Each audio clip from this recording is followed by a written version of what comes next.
আরব বিশ্বের জনগণ যারা আছেন, আপনারাও ইসরায়েলের বিরুদ্ধে মাঠে নেমে পড়ুন, ঐক্যবদ্ধ হন।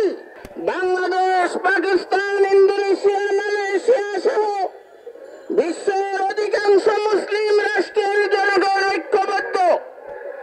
আমি শুধু একটা কথা বলতে চাই, ইয়াদুল্লাহি আলাল জামাআহ হিসাবে যখন বিশ্বের সকল মুসলিম এক প্ল্যাটফর্মে ঐক্যবদ্ধ হবে, তো ইহুদি শক্তি ধূলিসাৎ হয়ে যাবে।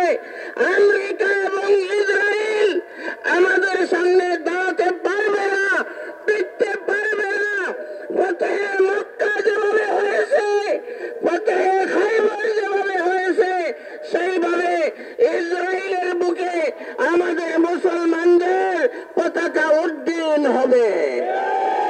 শর্ত একটাই, আমাদের ঐক্যবদ্ধ হতে হবে। সকল মুসলমানরা ঐক্যবদ্ধ হয়ে গেছেন। শুধুমাত্র আরব বিশ্বের মুসলমানদের মাঠে নামার জন্য আমি উদাত্ত আহ্বান জানাচ্ছি। আরব বিশ্বের যারা রাষ্ট্রপ্রধান আছেন তাদেরকে কার্যকরী পদক্ষেপ নেওয়ার জন্য আহ্বান জানাচ্ছি।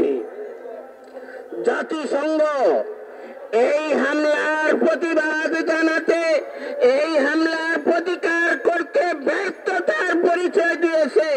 এই জন্য আমরা জাতিসংঘের নিন্দা জানাই। ভারত সরকার বিতর্কিত ওয়াকফ আইন পাশ করে মুসলমানদের মসজিদ, মাদ্রাসা এবং স্থাপনা ধ্বংসের চক্রান্তে লিপ্ত। আমরা বাংলাদেশ, পাকিস্তান সহ সকল পার্শ্ববর্তী মুসলমানেরা এই বিতর্কিত আইনকে শুধু কয়েক দ্বারা স্থগিত করলে হবে না, সম্পূর্ণ বাতিল করতে হবে। যদি না করা হয় তবে এর পরিণতি ভারত সরকারকে অবশ্যই বহন করতে হবে। নাসরুম মিনাল্লাহি ওয়া ফাতহুন করিব।